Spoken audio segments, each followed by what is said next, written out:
Hello, and welcome back to the Transfer Portal CFB YouTube channel. If you like our stuff, please give us a like and a subscribe. My name is Dan Keegan, and today I'm here to talk to you about the future of college football trading cards in the NIL era. Sports cards are absolutely having a moment right now. The card industry goes in cycles, from the first baseball boom in the 50s where cards entered the mainstream, and then you had the golden era in the 80s with all kinds of new companies entering the scene, and then in the 90s where trends like autographs, chrome cards, relics, other high-end cards, that became the norm. At this point, the card bubble burst as the market became flooded with cards that just weren't that interesting to collect, and the investors bailed too. But now we're in a new wave in the last 2 years. An interest in old stars like MJ and Griffey, exciting new megastars like Shohei Ohtani and Patrick Mahomes, throw in some new modern trends like social media and YouTube break videos. And then in 2020, we all had a lot of free time and a couple $100 extra from the government, and baby, you got a stew going. So cards are riding high right now.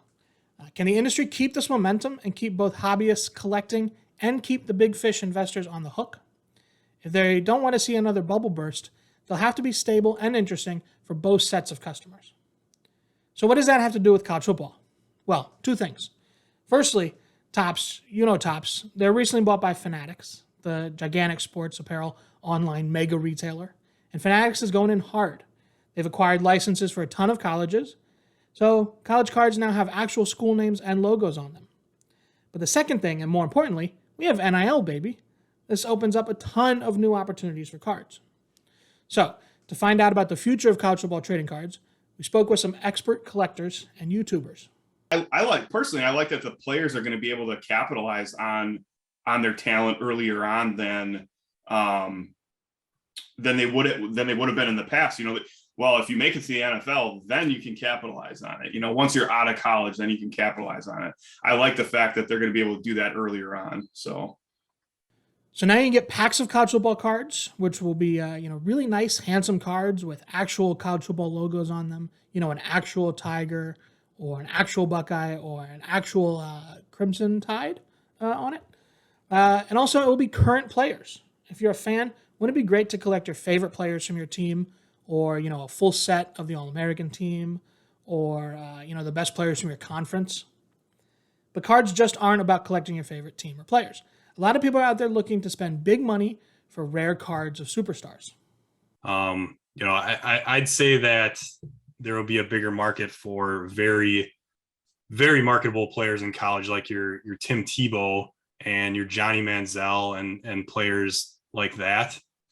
Big personality guys. The big personality guys. Yeah. And then the other aspect of it that I think you might see is players that aren't necessarily going to make it big in in a professional league like Sam Decker or Frank Kaminsky, when the Badgers when they went back to the Final Four.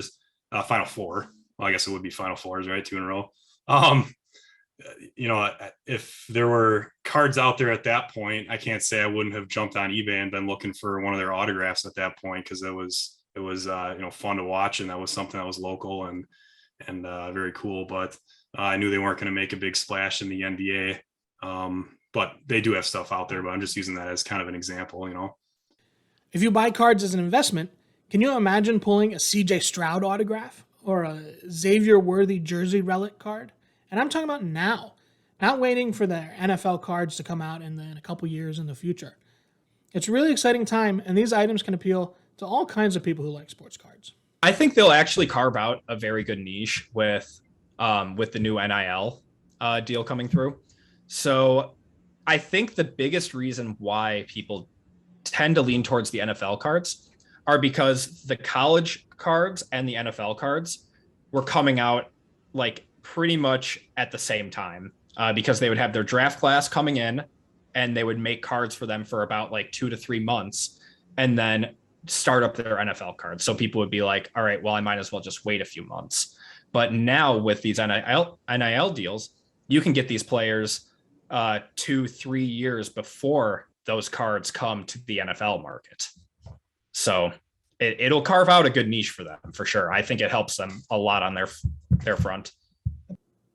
Some of these cards have already started to hit the market. Topps has released their Bowman U set. That's their first effort earlier this year. This set came out to only a little bit of fanfare. but it's been a pleasant surprise for collectors. You know, so with like the release of Bowman U this year, that was actually huge. It was a ton of fun. I'm still looking to pick up some more boxes of it because, you know, even though you say it's team orientated, that set was entirely player orientated. And I mean, I was looking to pick up some Braylon Allen cards because I'm a Wisconsin fan, but so that kind of goes hand in hand with like you saying that it's a team thing too. But so those are unlicensed products. So people are buying them based on the potential of these players and the fact that they're their first rookie cards. They're their first cards to come out. It says first Bowman in the upper right-hand corner. So like CJ Stroud, Bryce Young, they are like the two top guys in that set. And that's because they aren't going to have cards in a set for another year, at least until they get drafted. Man, they have the licensing. That's pretty cool. Brian, I'm just picturing a Vince Young card of him running for that touchdown against USC to win the championship with his autograph on there. That would be sweet. You know what I mean? Like picture that type of stuff. Yeah, you know what I mean?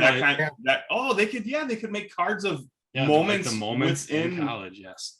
We don't want to give them too many ideas because, you know, they got to pay us for that first. Man, all of that sounds great. Talking to these guys made me want to go out and get some myself. So for the first time in about 20 years, I went out and I bought some sports cards. I bought a small box of the Bowman U. Obviously, there's more to sports cards than college football, but, you know, I think there is a lot of potential here. Ooh, look at this one. CJ Stroud, a golden boy. We think there's a lot of appeal for investors that are chasing the high-end NIL autographs and future professional stars.